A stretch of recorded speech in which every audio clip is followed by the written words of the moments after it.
Welcome to Euronews Now. I'm Mariam Zadi. Here are the headlines. The nightmare before Christmas as Omicron continues to spread at speed throughout the continent. More European countries tighten restrictions and travel to counter the threat. For the third day in a row, the UK reports record COVID infections with over 93,000 new cases as the Omicron variant continues its surge across the country. Liberal Democrats, 17,957. The Liberal Democrats deliver a body blow to the ruling Conservative Party as they take the North Shropshire seat in a landslide. The loss heaps more pressure on Boris Johnson. And here in the Cube, we take a look at the latest dispute between Berlin and Moscow involving YouTube and a Russian state television channel. Across Europe, countries are taking a number of measures, including imposing travel restrictions in a bid to curb the spread of COVID-19 and the highly transmissible variant Omicron. The UK has, for the third day in a row, reported a record number of coronavirus infections, with over 93,000 cases registered. The Omicron variant is continuing to surge, becoming the dominant variant in several parts of the country. Cases of the new strain nearly doubled on Friday, with another 3,201 reported. Several regions in Germany, including Berlin and Bavaria, have started vaccinating children aged between 5 and 11 years old against COVID-19. 70% of the population has now been inoculated, but new Health Minister Karl Lauterbach said the booster campaign might not be complete until March, as he warned of a massive fifth wave of infections. Even a somewhat milder course would not make a difference. It would perhaps keep the number of deaths low for 2 or 3 weeks. But then the number of cases would have already compensated for this advantage. We have to assume that the Omicron wave we're facing, which I don't think we can prevent, will be a massive challenge for our hospitals, for our intensive care units, but also for our society as a whole. France's Prime Minister says the government will introduce a bill to transform the health pass into a vaccination pass. Jean Castex says only people vaccinated will be able to obtain the pass. From Paris, Annelise Borges has more. Jean Castex's main message to French people were go and get a vaccine. He said that in view of the spike in the number of infections, he spoke about 50,000 cases being registered daily here in this country, and some 300 of those cases now identified as Omicron. So this is time for the French to get serious once again. And he described as unacceptable the reluctance of some part of the population to go and get a jab. And to that effect, Jean Castex has announced that the government plans to introduce a bill in Parliament next week to ask Parliament to vote on that bill to transform what we call the health pass into a vaccine pass. So people that want to continue to go to the restaurant or the cinema or the gym will now no longer be able to present a negative PCR test or prove that they've recovered from COVID-19. They will have to have a vaccine. And what was interesting to note, immediately after that presser finished a couple of moments ago, columnists and political analysts on TV already reacting quite vividly to the fact that effectively now COVID-19 vaccines here in France will become mandatory if people want to continue to have a semblance of normal life. Jean Castex justified that decision, saying that it is time for the French to get serious, that vaccines are really the only weapon that the French dispose in what many here have described as a war against the pandemic. He also spoke about some restrictions being imposed on the French in the coming weeks. Of course, this is a period of holidays. He said that he understood the French wanted to get together with their friends and family, but he asked them to act responsibly. He suggested small gatherings are preferable in the coming weeks. He did not impose a number of people that could come and participate in parties. But he did say that public gatherings and, for example, fireworks on the 31st of December will not be authorized. Jean Castex once again highlighting the fact that it is up to the French to act responsibly and to win what he once again described as one of the most important fights this country has ever undertaken. He did say that he was quite happy with a number of people seeking a booster jab. He said that France broke all records today with over 950,000 people going to get a shot. The new Liberal Democrat member for Parliament has told Boris Johnson the party is over as she managed to pull off a huge shock victory in the North Shropshire by-election. Helen Morgan overturned a Tory majority of nearly 23,000 votes in a seat the party had held for nearly 200 years. The result comes as Prime Minister Boris Johnson's leadership is under severe strain. On Tuesday, he had to rely on opposition support to pass further COVID measures when 99 Conservative MPs voted against plans for vaccine certificates. Boris Johnson was asked if he takes personal responsibility for the defeat. I totally understand people's frustrations. I hear what the voters are saying in North Shropshire, and in all humility, I've got to accept that verdict. I think viewers would have just heard you not accept personal responsibility. It is to deflect with a list of other things your government is doing. Sorry, I don't think that's perfectly fair. Look, I'm responsible for everything that the government does, and of course I take a personal responsibility. From London, Tag Enright explained about the pressure the Prime Minister is under. Well, listen, as results go, it doesn't get much worse than this. You know, earlier in the week there had been some fears that in this very traditional Conservative seat that they might face a diminished majority of votes. Some thought it might be a bit worse, that an opposition party might just scrape a victory. But it turned out to be even worse than both of those things. His win by the Liberal Democrats was more decisive than anyone actually expected. And as you mentioned there, it comes at the end of a very challenging week for Boris Johnson after almost or around 100 of his own MPs voted against his latest law introducing new COVID measures.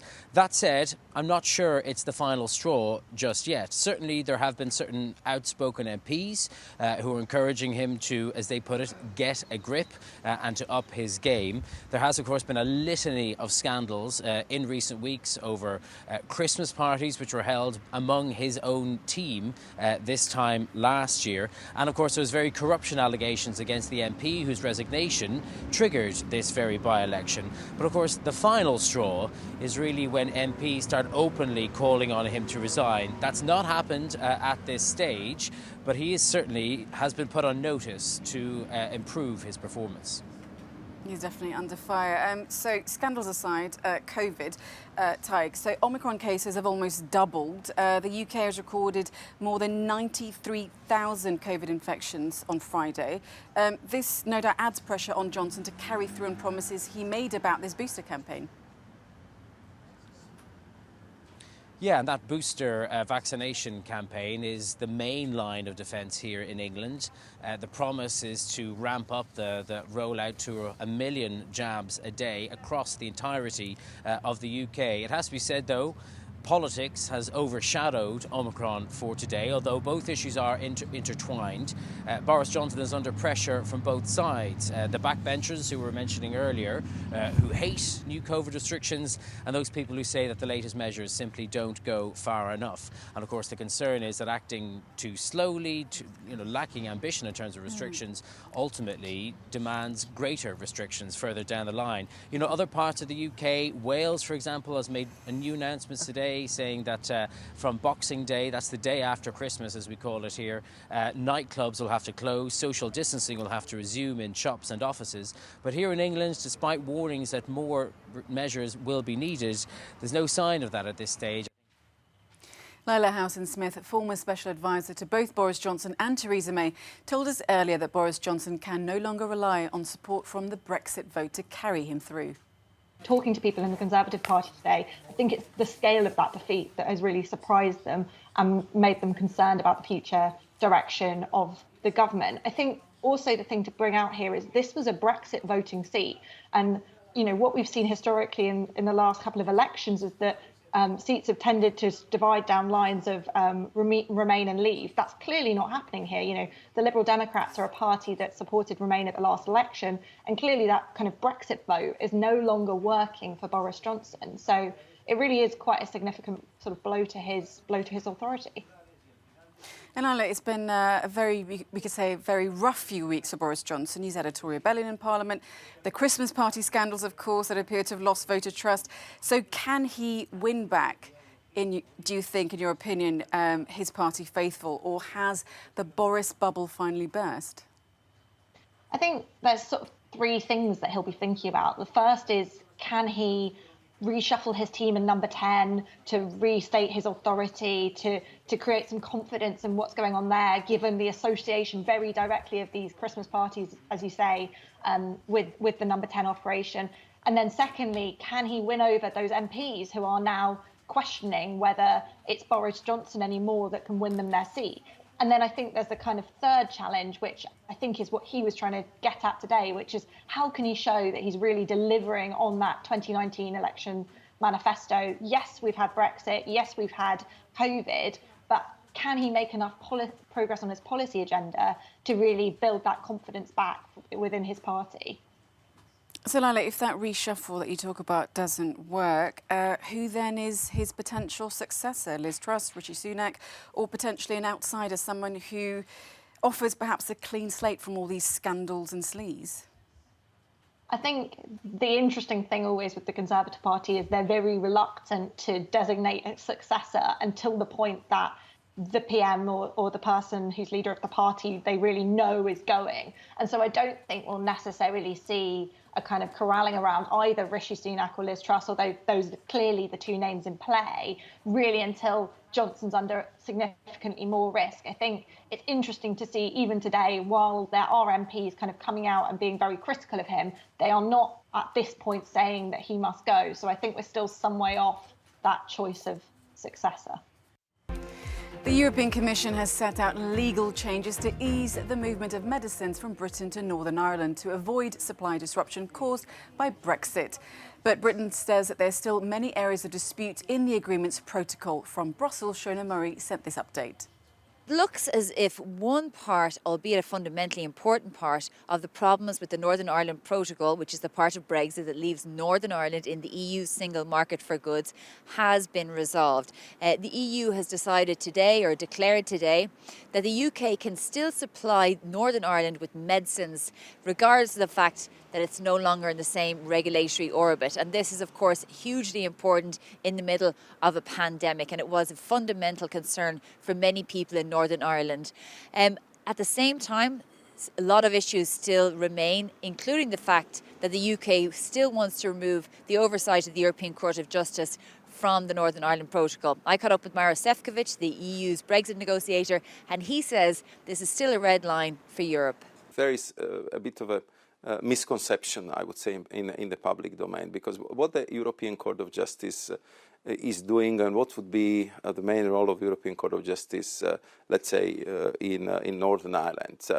If the operators, the business representatives from the Northern Ireland would encounter any kind of barriers on the single market, which is happening, because they are telling me that, yeah, in that port or in that city, they do not realize that even though we are from the UK, we as a Northern Ireland are on the single market at the same time. Can you help us with that? And of course, we as a Commission are stepping in. We are trying to resolve the problems. But if this would not work, the European Court of Justice is there to issue the ruling to protect the operators of the Northern Ireland. So the European Court of Justice is absolutely essential. The EU's Brexit negotiator Maros Sefcovic on the announcement today that the EU is going to change its single market rules for Northern Ireland alone to allow the UK continue to be a supplier of medicines, particularly in the middle of a pandemic. But of course, as we know, outstanding issues remain. Both sides issuing statements today saying that they'll get back to talks in January, and the hope is that there will be a resolution to this. But at the same time, the European Court of Justice issue still very much outstanding. The Russian state broadcaster RT is at the centre of controversy in Germany. The channel had its German-language YouTube account blocked for a second time on Thursday and is now facing action from a regional communications authority. Matthew in the Cube has more on this. Indeed, Mariam, as you say, fresh controversy concerning the German-language version of RT Russia Today, and in particular its activity on YouTube. It was in September earlier this year when Russia Today's German version had not one, but two of its YouTube accounts removed for violating platform rules on the spread of misinformation relating to COVID-19 and the pandemic as a whole. Well, since then, Russia Today has set up a third YouTube channel known as RT On Air, but this has now also been removed within 5 hours of appearing on the platform. A YouTube company spokesperson confirming to Euronews that they had taken action against RT because they had tried to circumvent the company's policies. They said here very clearly that if a channel is terminated, the uploader is unable to use, own or create any other YouTube channels. Well, in response to this, Russia's state communications watchdog has written a letter of complaint to YouTube, describing this move as censorship. And we have previously seen Moscow making accusations saying that Germany is actually the one behind these moves by YouTube. That is something that Berlin has denied amid decreasing tensions and increasing tensions between the two countries. It's also worth noting, of course, that RT is banned in countries like Latvia and Lithuania, while British authorities have also threatened to remove RT's broadcasting licence. And that's something else that local German authorities are also now threatening, accusing RT of setting up a 24-hour news channel without having, again, the correct licence to do so. But Mariam, it's also worth noting that during this whole issue between YouTube, Germany and Russia, Moscow is still trying to step up its own censorship of the internet and controlling what is being broadcast towards Russian citizens. Thank you, Matthew. Now, a new study has found that brain surgeons and rocket scientists are no smarter than anyone else. Research published in the Christmas issue of the British Medical Journal suggests that both specialities might have been unnecessarily put on a pedestal. Inga Usher, a lead author and PhD student at the University College of London, joins us now. Inga, so you've helped, of course, author this observational study that says rocket scientists and brain surgeons are, of course, no smarter than the general population. That's fascinating. Tell us more. So this was an idea dreamt up by my colleague Ashwin Chari, who's the corresponding author, when he first started neurosurgical training. And he thought these phrases should be subjected to some scientific scrutiny. So when he told me the idea, I thought we've got to make it happen. And we have, with the help of some wonderful collaborators. So how did the so-called superbrain score compared then to, just the general public? So the rocket scientists were evenly matched compared to the general population, whereas the neurosurgeons were also evenly matched, but in a slightly different sense. So the neurosurgeons were better than the public at problem-solving speed, but actually a bit worse than the public on solving word problems, which I think is a pretty fun and balanced result at the end. Well, that definitely does sound like it. But what is all of this based on? What's the evidence? So the evidence in this study is using a test, the Great British Intelligence Test, which has previously been taken by about 250,000 Britons a few years ago as part of a BBC project. So the test looks at a range of cognitive abilities, essentially, which is what we wanted to do. And then we're scored across a range of cognitive abilities. And as I said, the results are pretty evenly matched. I think there are some sort of connotations, or there are some implications that are important from this study, and it's really subjecting these stereotypes to a bit of scientific scrutiny, questioning these stereotypes, if you will. And that was really the thrust for doing the study. Okay, well, Inga, that is truly fascinating. Thank you so much for joining us on the programme. Thank you. Poignant relics of the first and only voyage of the ill-fated Titanic are on display in a new immersive exhibition in London. The exhibit includes objects belonging to passengers, but also life-size replicas of parts of the ship's interior, such as a first-class corridor that visitors can walk through. Heather Donald reports. Almost 110 years ago, arguably one of the world's grandest ships, the Titanic set off on its maiden voyage from Southampton to New York. Said to be unsinkable, the ocean liner struck an iceberg and sank, killing some 1,500 people. Just opened in London, Titanic, the exhibition, shows the tragedy's lasting appeal. So actually what we think is that people will be able to really understand better the story of Titanic and hopefully confront many myths and misconceptions that we have from the story and actually be confronted by the authentic story. Some of the personal artefacts on show include a child survivor's shoes, the ring of a victim who was lost to the sea, and the nightgown worn by someone on the night that the ship sank. The exhibit boasts over 200 original objects which have never been seen before in the UK, as well as life-sized recreations of the ship's corridor. Survivor testimonies are expected to offer visitors the chance to walk in the footsteps of those on board and help separate fact from fiction. Heather Donald, Euronews.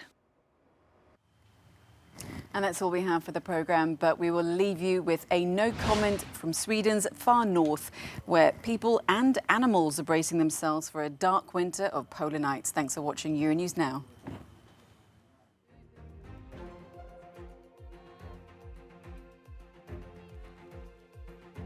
Här har vi ju den lyxen att vi kan faktiskt sätta på lampor när vi sköter våra djur. Men så fort du ska ut i skogen och söka djuren så är det är svårt att jobba i mörker, så är det.